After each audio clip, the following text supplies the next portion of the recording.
ആദ്യം തന്നെ ചോദിക്കട്ടെ, സുഖമാണോ? ആരും അങ്ങനെ ചോദിക്കുന്നില്ല. ഇതുവരെ ആരും അങ്ങനെ ചോദിക്കാത്ത ഒരു ചോദ്യം ചോദിക്കട്ടെ. വളരെ താങ്ക് യു. സുഖം സുഖം, സ്വസ്ഥമായിരിക്കുന്നു അല്ലേ? ആനിന് കുറച്ച് അസുഖം ഉണ്ടെന്ന് എനിക്ക് തോന്നുന്നുണ്ട്. പനിയാണോ? ചെറിയ കോൾഡ് ഉണ്ട്, അതായിരിക്കും. കൂട്ടത്തിൽ റെസ്റ്റ് കിട്ടിയിട്ടിരിക്കുന്ന കുട്ടിയാണല്ലേ? നമ്മളാണ് ഇവിടെ ഓടി നടന്ന്. എനിക്കൊന്ന് റീം ചേച്ചിക്ക് ഒരു തരത്തിലുള്ള റെസ്റ്റ് കിട്ടിയിട്ടില്ല. ഓക്കെ, ഇവിടെ ഞങ്ങളും ഊറ്റിയെടുക്കാൻ എന്തായാലും റെഡി ആയിട്ടിരിക്കുകയാണ്. ഓക്കെ, കുറച്ച് എനർജി തരണം. ഞാൻ പറഞ്ഞത് നിങ്ങളുടെ ചോദ്യങ്ങൾ പോലെ ഇരിക്കും. അല്ല, അതെ, Come on. ഞാൻ ആ പഴയ മിടുക്കിയുടെ ആങ്കറിന്റെ അടുത്ത് വന്ന് കുറച്ച് ഇങ്ങോട്ട് തരണം. എനിക്കിത് വേണം, നിങ്ങളിത് തരണം. Thank you so much.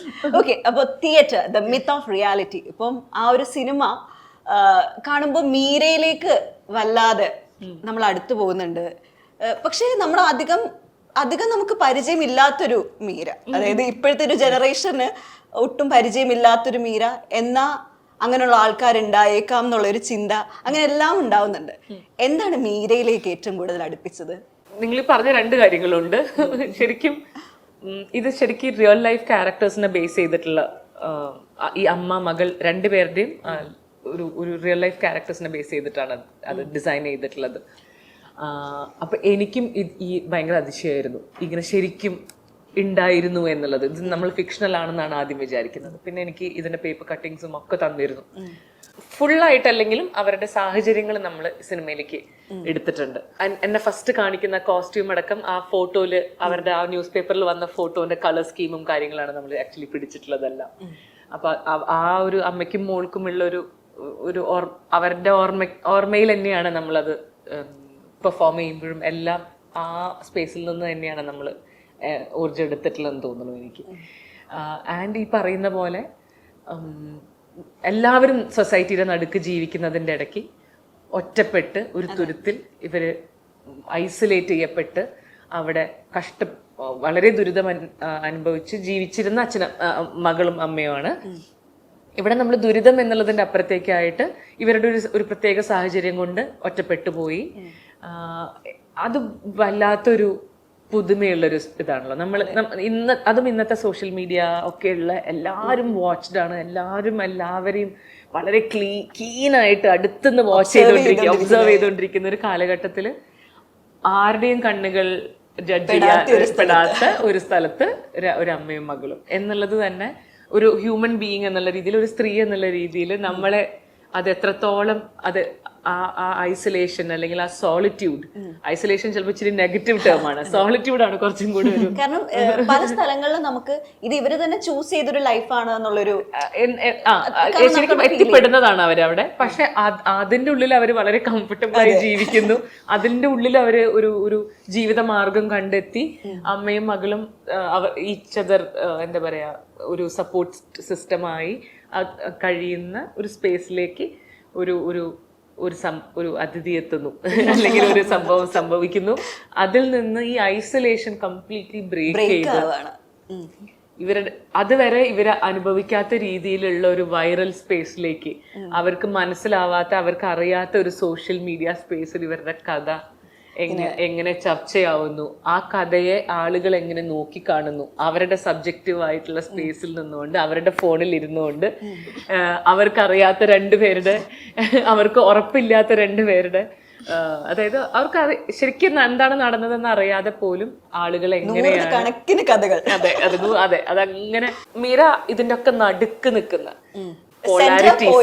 ഈ പൊളാരിറ്റീസിന്റെ ഒക്കെ നടുക്ക് അന്തം വിട്ട് ഇതെന്താണ് നടക്കുന്നത്, ഇതെങ്ങനെ പിടിക്കും എന്നറിയാതെ നിൽക്കുന്ന, എന്നാ വളരെ അമ്മയ്ക്ക് വേണ്ടി നിലകൊള്ളണം, അമ്മയ്ക്ക് വേറെ ആരുമില്ല, നമ്മൾ തന്നെ ഇത് പിടിക്കണം എന്ന് മനസ്സിലാക്കിക്കൊണ്ട് നിൽക്കുന്ന ഒരു പ്രത്യേക സാഹചര്യത്തിലൂടെ കടന്നു പോകുന്ന മീര. കുട്ടിക്കാരെങ്കിലും 50-50 മാർക്ക്. ഞാൻ ഇതിന്റെ പൂ ചോദിച്ചു പൂന്തോട്ടം തന്നു എന്ന് പറയുന്നത് തീർച്ചയായും എനിക്ക് ആ മിടുക്കിയിലെ ആങ്കറിനെ അശ്വതി. ഇപ്പൊ മീര ഇങ്ങനെയാണെങ്കിൽ അശ്വതി അങ്ങനെ അല്ല. അശ്വതി ഇന്നത്തെ തലമുറ അല്ലെങ്കിൽ ഇന്ന് കാണുന്ന സൊസൈറ്റിയുടെ ഒരു റിയൽ ഫേസ് ആണ്. അപ്പോ ആ ഒരു ക്യാരക്ടർ ഇപ്പോ ഇതുവരെ ചെയ്തു വെച്ചിരിക്കുന്നതൊക്കെ വെച്ച് നോക്കുമ്പോൾ എന്താണ് ഇത് വ്യത്യസ്തമാവുന്നത് കുറച്ചുകൂടി? എനിക്ക് തോന്നുന്നു എൻ്റെ ക്യാരക്ടറുടെ പേര് ലക്ഷ്മി എന്നാണ്. ഞാൻ ഒരു എസ്റ്റാബ്ലിഷ്ഡ് ഒരു യൂട്യൂബറാണ്, ബ്യൂട്ടി വ്ളോഗിങ് ചെയ്യുന്ന ഒരു ബ്യൂട്ടി വ്ളോഗറാണ്. അപ്പോൾ ഓൾറെഡി എസ്റ്റാബ്ലിഷ്ഡ് ആയിട്ടുള്ള ബ്യൂട്ടി കോണ്ടന്റ് മാത്രം കൊടുക്കുന്ന ഒരാൾ ഇങ്ങനെ സോഷ്യലി റെലവെൻ്റ് ആയിട്ടുള്ള ഇങ്ങനെ ഒരു എന്താണ് ഈ സിനിമയിൽ നടക്കുന്ന ആ കഥ നിങ്ങൾ കണ്ടാലും മനസ്സിലാവുള്ളൂ. ആ സാധനത്തെക്കുറിച്ച് സംസാരിക്കാമെന്ന് വിചാരിക്കുന്ന ഈ ഒരു ജനറേഷൻ്റെ ഒരു റെപ്രസെൻറ്റേറ്റീവ് ആയിട്ടാണ് ഞാൻ കാണുന്നത് ആ ക്യാരക്ടറിനെ. ഇങ്ങനെ ഒരു സാധനം ആൾക്കാരിലേക്ക് എത്തിക്കണം, അല്ലെങ്കിൽ ഡേൻ്റെ ക്യാരക്ടറിൻ്റെ കൂടെയാണ് എൻ്റെ എന്താ പറയുക കോമ്പിനേഷൻസ് ഉള്ളത്.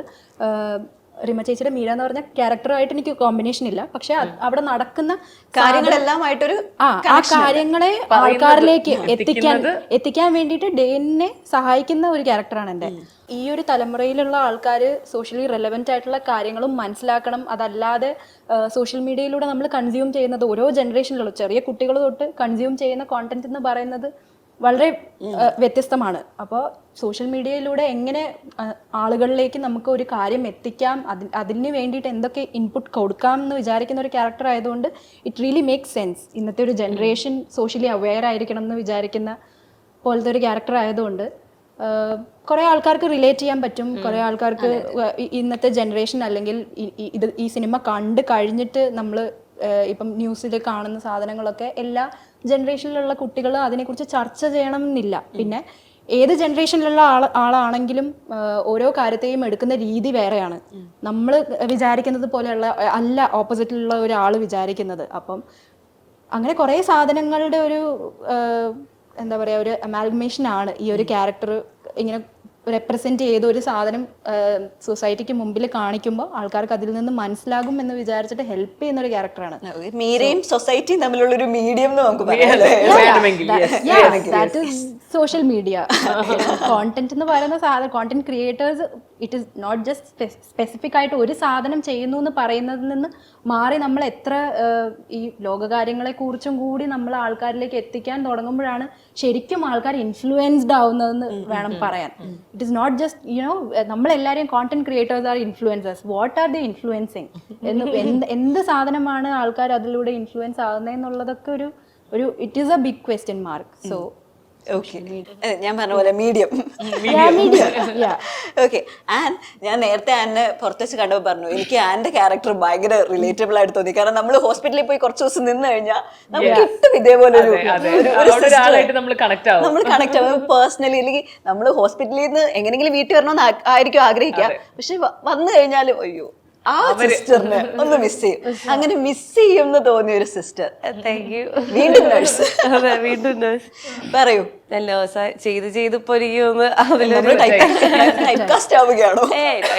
അതിലൊന്നും നമുക്ക് പേടിയില്ല. അങ്ങനെയെങ്കിലും കിട്ടട്ടെ ക്യാരക്ടേഴ്സ് എന്നാണ് വിചാരിക്കുന്നത്. പക്ഷെ ഒരുപാട് സന്തോഷം അത് വർക്കായി എന്ന് പറയുമ്പോൾ.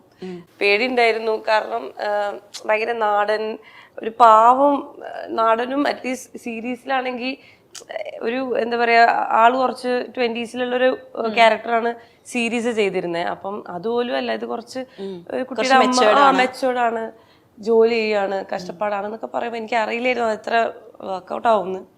പക്ഷെ സന്തോഷം അത് വർക്കൗട്ട് ആയി. നിങ്ങൾക്ക് കാണുന്ന ആൾക്കാർക്ക് വർക്കൗട്ട് ആവുമെന്ന് എനിക്ക് തോന്നുന്നു. ഇപ്പം ഈ സിനിമയിലെ മീര എന്നുള്ള ക്യാരക്ടർ അപ്പൊ ഞാൻ പെട്ടെന്ന് ആലോചിച്ചു, മീരയ്ക്ക് മുമ്പ് നമ്മളൊരു അവാർഡ് കൂടി മേടിച്ചിരുന്നു. കൺഗ്രാറ്റുലേഷൻസ് പറഞ്ഞില്ല ഞാൻ.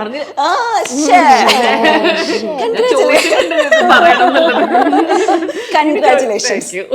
ഓക്കെ. മീരയ്ക്ക് മുമ്പ് നമുക്ക് നമ്മുടെ ആ ഒരു ചെമ്പരത്തിപ്പൂര അന്തിമാന ചെമ്പനിയിൽ കണ്ണിറയെ ചെമ്പരത്തി ആ പെൺകുട്ടീനെ മറക്കാൻ പറ്റില്ല. അതെ, ഇന്ത്യൻ റുപ്പി. ആ ഒരു ക്യാരക്ടറും നമുക്ക് അത്രയും മനസ്സിലേക്ക് അല്ലേ. നമുക്ക് ഇപ്പോഴും എനിക്ക് തോന്നുന്നു റീസെന്റ് റീൽസില് ആ പാട്ട് വീണ്ടും വൈറലായി തുടങ്ങി. ഞാൻ തന്നെ ഞെട്ടിയത് കണ്ടിട്ട്. കുറെ ഞാൻ എന്നെ അങ്ങനെ തന്നെ മറന്നുപോയിരിക്കണം. ഒരു റീൽ ചെയ്താലോ ആ പാട്ടില്? ഒരു റീലായാലോ?